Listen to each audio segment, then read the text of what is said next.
Salut, c'est Trado, je suis content de vous proposer aujourd'hui l'analyse technique de Altran Technologies. On va commencer par les précautions d'usage, comme d'habitude. Il ne s'agit que d'une analyse technique et de l'exposé de ma stratégie basée sur ma méthode d'accumulation rationnelle. Il n'y a pas ici de conseil, c'est simplement un partage de ce que moi je ferais. Je ne connais pas votre situation individuelle, je ne connais pas votre aversion au risque, donc de toute manière je suis incapable de vous dire de faire quoi que ce soit, ni d'acheter ni de vendre. Ce n'est donné qu'à titre pédagogique. Et nous allons donc commencer par une présentation brève d'Altran Technologies, donc premier groupe européen de conseil en innovation technologique. On sait que la valeur a énormément souffert avec un décrochage de près de 30% en une séance suite à la découverte d'irrégularités dans une entreprise que Altran Technologies avait achetée. Et la sanction s'avère selon beaucoup exagérée. Et la dernière recommandation en date, d'ailleurs, celle de Portes en Par, voit une hausse prévisible. C'est l'objectif du cabinet d'études de près de 30%.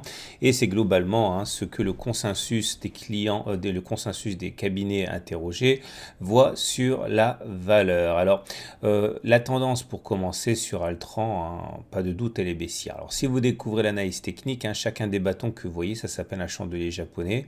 Et comme je suis en données hebdomadaires, en fait, c'est pour une semaine donnée. Donc nous sommes sur cette bougie-là qui est en pleine formation puisque nous ne sommes pas encore en fin de semaine. Et là, vous imaginez bien que la tendance, elle est baissière. Pas besoin de faire de l'analyse technique pour le voir. Mais quand même, pour tous les systèmes, c'est le cas. Les pics et les creux sont descendants. Donc on regarde la théorie de dos, c'est baissier. On est en dessous de la moyenne mobile à 20 semaines qui descend. Donc c'est aussi baissier pour cet outil-là. Et puis nous sommes en dessous d'un nuage qui décroît. Bon, tout concorde pour dire que la tendance, elle est baissière. Mais ça encore, pas grand-chose de neuf, vous le saviez. Regardez la bougie mortelle à laquelle on a assisté en juillet. Maintenant, il suffirait que les pics et les creux deviennent montants pour peut-être inverser la tendance au moins au regard de la théorie de dos. On suivra ça de près. Pour l'instant, regardons les supports et les résistances de référence. Alors, si vous découvrez toujours l'analyse technique, un support, c'est une zone qui empêche les cours de baisser. Par exemple, vous voyez, 8,2, 8,8 euros, c'est clairement un support. On a rebondi depuis avril 2015 sur cette zone. Donc, c'est un support et on a bien rebondi d'ailleurs sur cette zone récemment. On a également les 7,3, 7,7 qui sont une zone de support parce que c'était une zone de résistance. Une zone de résistance, c'est l'inverse, c'est une zone qui nous empêche de monter. Et lorsqu'elle est passée à la hausse, elle change de polarité, elle devient support. Donc 7,7, c'est un support, comme 6,5, ce sera également un support. Vous voyez, on rebondit dessus. À l'inverse, il y a des zones de résistance. Naturellement, les 14,3, 15,2 qu'on n'a pas réussi à passer. On a également les 11,6, 12,3 qui seront une résistance pour des raisons identiques. Ça a été une résistance, ça a été cassé. Ça a changé de polarité, c'est devenu support. Et une fois que ça a été cassé à nouveau, c'est redevenu résistance. Et 10,5 euros, pareil, ça serait une résistance, puisque vous voyez, c'était un support.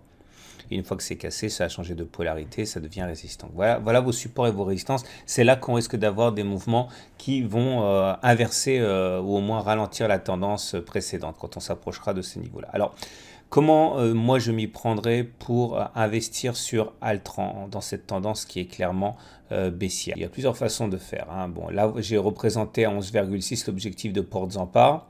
En imaginant que vous vouliez faire de la manière la plus intuitive qui soit, à savoir acheter maintenant à 9,25 pour aller chercher d'un coup en ligne droite les 11,6.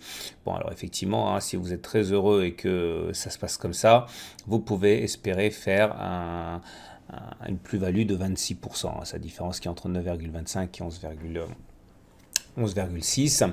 Alors ça serait dans le meilleur des cas, encore une fois. Maintenant, il y a sans doute mieux à faire en termes de stratégie. C'est tout l'esprit de ma méthode d'accumulation rationnelle qui consiste à une fois repérer les supports et les résistances de référence et de cibler les achats sur ces zones-là. Donc au lieu d'acheter en une fois sur 9,25, la deuxième façon de faire, qui est peut-être plus sophistiquée, et qui repose sur ma méthode d'accumulation rationnelle, c'est donc d'acheter de manière multiples, hein, chaque fois que l'on revient sur un support ou chaque fois que l'on franchit une résistance, hein. C'est-à-dire qu'ici, vous voyez, on pourrait acheter un petit peu sur 9,25, je pourrais éventuellement acheter un peu sur 8,8, acheter un petit peu sur 7,7 et acheter au cas où on franchirait cette falaise, hein, qui est devant nous à 10,5, et bien ça nous donnerait un prix de revient unitaire de 9,06 au lieu de 9,25 et ça nous donnerait, au cas où on irait chercher objectif de portes en part, et bien une progression de 29% au lieu de 26%. Ça a l'air de rien comme ça, mais c'est quand même 3 points en plus ou 10% en plus, hein, par rapport à la première stratégie. On pourrait éventuellement également acheter simplement maintenant à 9,25, éventuellement en cas de retour sur 8,8, éventuellement en cas de retour sur 7,7, et là ça nous donnerait carrément une progression de 36% si après coup on allait chercher les 11,6 avec un PRU de 8,6.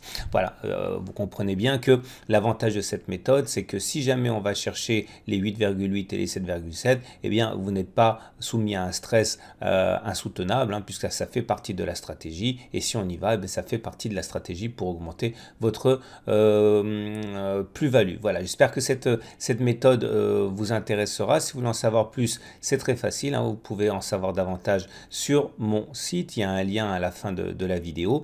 Je vous souhaite une très bonne journée et je vous donne rendez-vous sur mon site, hein, pour une nouvelle analyse technique, voire même deux, hein, tous les jours.